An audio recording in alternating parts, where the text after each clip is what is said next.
Matt, it's a fascinating role you have here at the club, certainly the first one of its kind. Can you sort of explain what the strategic player marketing manager does? Yeah, I mean, basically have a lot of responsibilities for players leaving the club. And since Shay went off to Grasshoppers very soon after I joined, I've had full responsibility for the loan group as well. So I look after all of the loan players and then have some input into players leaving either through the academy from the release procedures or from players being sold out of first team or under 23 squad. So how often do you go out and actually watch the players who are on loan? A lot, yeah. Whenever there's a fixture, I'll be out. So maybe 20 games a month, something like that, I'll average across the course of the season. And that's the hard part, trying to juggle seeing everybody is difficult. So I have to manage that process, but it's fine. It works really well.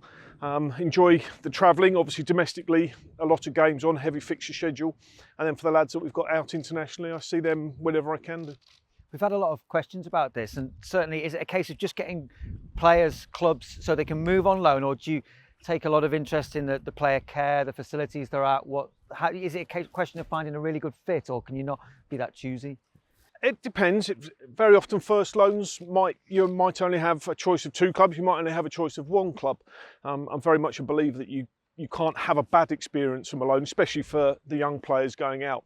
They learn so much just from being in a first team environment, understanding the pressure of results, understanding the flow of training from match to match to match, the heavy workload that they have to become used to. So that's certainly a big part of it. We have a lot of backup. I've got great support from technical perspective, from a physical perspective. The well-being side of it's really taken care of. So we try and give them an independence, but the players know that they've got full support as well here at any given time. When you talk about being no bad loan, do you really see that when you get a player back, that they've developed in some way, even if they've not played a lot? Absolutely, yeah. I mean, people obviously look and say game time is of paramount importance. It is an important factor, but we might have players going out from a first loan from the under-23 system where they've only played maybe 25 games across the course of a season, and then suddenly we're committing them to a 50-game season in league football, and that's tough. That's a really tough transition. So just the learning of being around that group is something they have to come to terms with. And will the limit on players going out on loan next season have a big effect on what happens here? Not a big effect. We have to take into account for sure. 3 players going out to any one club obviously restricts some things we can do, particularly with our relationship with Grasshoppers, so we have to manage that carefully. We can only have 8 non-free loans, so we have to make sure we prioritise, but it won't affect us greatly. And in terms of players going to a club where there's a certain style of play, certain strategy, certain tactics, do you take that into account? Yes, yeah. Brilliant statistician in the club who looks at literally every club in the world and their relationship with us in terms of playing style and all of these factors. So maybe not quality wise, but we have a gauge of where they fit into that system. But it's such a personal situation for each player in terms of their position, their age, the number of loans they've had, what our projection for them within the club is, where they might end up. We take all of these factors into account when placing them.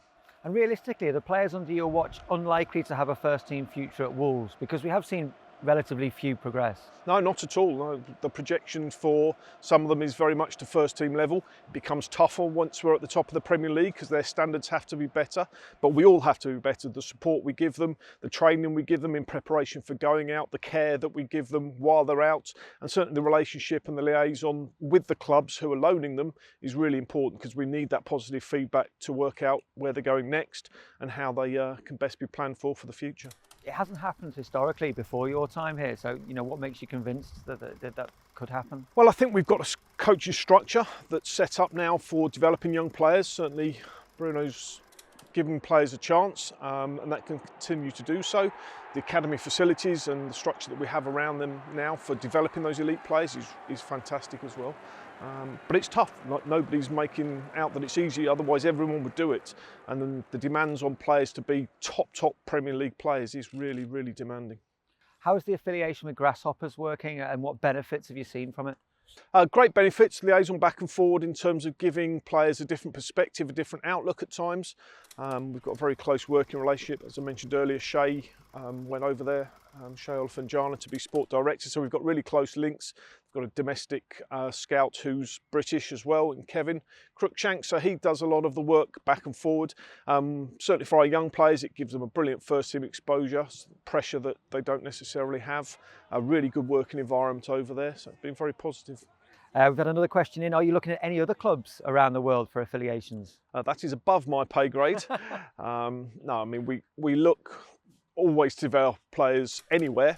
Those experiences can be great, and as you'll see from what we've got from our roster now, we've got players in North America now playing in MLS, we've got players throughout Europe, players in the Far East, and players from all different origins as well. So yeah, it's truly international, but we're always looking just for the best development models for them. Yeah, and your role is truly international. You're saying you just got back from Portugal before we did this interview. I mean, are you really enjoying that part of the job? There's a lot of travelling and a lot of hours you seem to have to put in. Yeah, there is, but no, it's not coal mining, as I often say. But no, going out to watch games. I love the fact that travelling. Sometimes the downside of the travelling, the delays or bits of legislation. Certainly in COVID, it was more complicated, obviously. But going out and seeing the players develop is really rewarding. And you see, obviously, the progress. Is it quite easy to see, even on a month-by-month basis? Yeah, you see a huge difference, and I think there's a massive difference from first loan to second loan as well. You see maturity, you see players. We've now got players significantly affecting the championship, for example, with the way that Morgan's played, Dion Sanderson, Ryan Giles has been excellent as well throughout the season. So, you know, these players are affecting a really high level, and if we were trying to buy those players from that level, we'd be getting quoted an awful lot of money for transfer fees.